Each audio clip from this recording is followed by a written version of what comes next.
Sop, saan ka pupunta? Huli ka. Don't worry, pagpe-pray lang kita. Napaganda po ng Sunday Gospel sa araw na to. It's about love. Nagmahal ka ba, kapatid? Ito po yung kagandahan. Yung utos ng Diyos, bago niya iniutos, ginawa niya na muna. Sabi po dito sa Gospel ngayong araw na to na hinango kay San Marcos, Kabanata 12,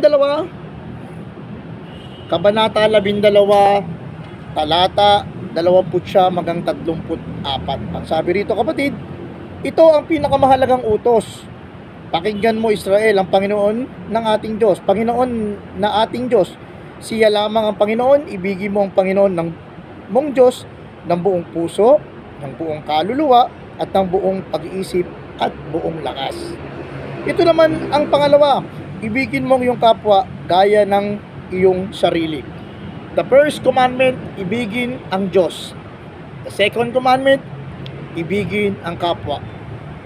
Then the third, ibigin ang sarili. Sabi nila, dapat daw pabaliktad. Dapat daw ibigin mo muna ang sarili mo. Bakit? Kasi pag di mo daw inibig ang sarili mo, paano mong mamahalin yung ibang tao kung di mo kayang mahalin yung sarili mo? Tama nga naman. At paano mo daw mamahalin ng Diyos kung hindi mo mahal ang kapwa mo na hindi mo nakikita? Tama nga rin naman. Pero makikita natin dito na mas may tama o may mas magandang gawin. Ano ito? Unang-una, mahalin natin ang Panginoon. Bakit? Kasi pag minahal natin ang Panginoon, mag-overflow ang pagmamahal na yan. Yung pagmamahal ng Diyos, sobra-sobra yan. At ang Diyos pang nagbigay, hindi lang onte. Apaw-apaw. Kaya yung love na meron ka ngayon, yung grace na meron ka ngayon na nanggagaling sa Panginoon, maibabahagi mo yan. Maibabahagi mo yan sa iyong kapwa. At pag nakita at naramdaman mo na may pagbabago yung kapwa mo nang dahil sa iyo, at makikita mo na may silbi ka pala doon sa kapwa mo, at makikita mo na may purpose yung kapwa mo, that's the time maintindihan mo na ikaw pala ay mahalaga. At pag nakita mo na may halaga ka sa buhay mo, doon mo mag-a-accept na dapat ka palang kaibig-ibig. Kaya, huwag natin baliktarin ang tatsulok. Unahin natin mahalin ng Diyos. At makikita mo, pag una natin siyang minahal, siya ang unang magbabalik naman sa atin ng pagmamahal. Hindi nga magbabalik dahil una siya nagmahal. Ini-offer niya ang kanyang sarili. Ipinako sa krus, namatay, inilibing dahil sa pagmamahal sa iyo at pagmamahal sa akin. Kaya, mahalin natin ang Diyos. After natin siyang mahalin, makikita mo, magmamahal ka ng kapwa. Makita mo, ma-appreciate mo si nanay, si tatay, si ate, si kuya, yung mga kapitbahay mo, yung mga taong nakasakit sa iyo. At higit sa lahat, yung mga taong dapat mong patawarin. And that's the time, makita mo na may purpose ka, may silbi ka, at kamahal-mahal ka pala sa buhay.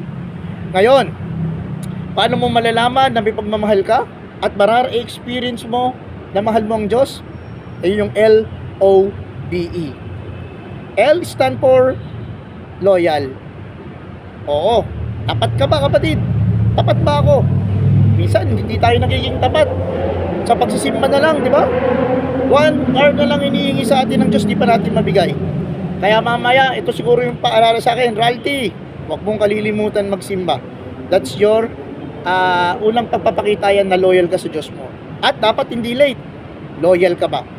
At sa panahon ngayon, nakakatakot dahil tanghali na lang daw ang tapat.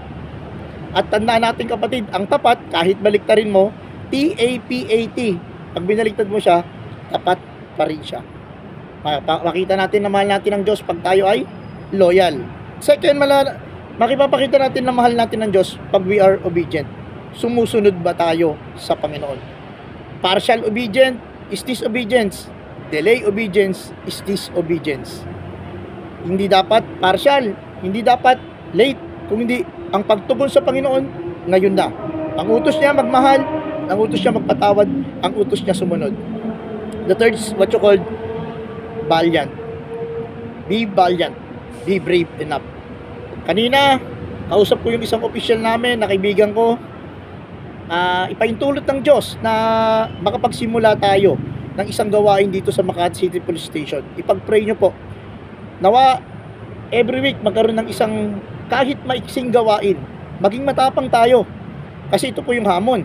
Pag ikinaya natin ng Diyos sa harapan ng tao, darating ang time, ikakaya niya tayo sa harapan din ng kanyang amang nasa langit. Kaya ngayon pa lang maging matapang tayo.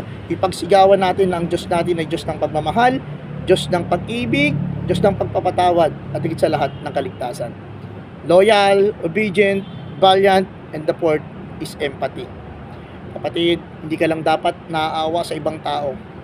Kung hindi, dapat nakakaroon ka ng puso, inilalagay mo yung sarili mo sa paanan nila upang nang sa ganon, sa bawat awa, may action kang gagawin. Sa bawat awa, meron kang purpose na gagawin. Sa bawat awa, may mangyayari at positibong resulta na mangyari. Kaya, be loyal, be obedient, be valiant, and be empathize to other. Manalangin tayo kapatid. Sa ngalang Ama, ng Anak, na Banal Espiritu, amen. Dakilang Ama, salamat po sa gospel mo sa araw na to, na pinaalalahanan mo kami na una kang nagmahal at dapat mahalin ka namin dahil sa pagmamahal namin sa iyo, Panginoon, dadaloy ang biyaya at kaya na namin mahalin ang aming kapwa.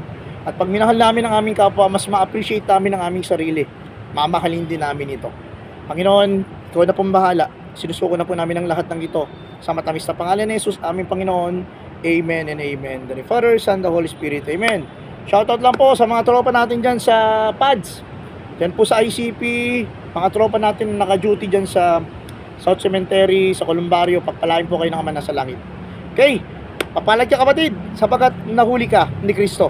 God bless!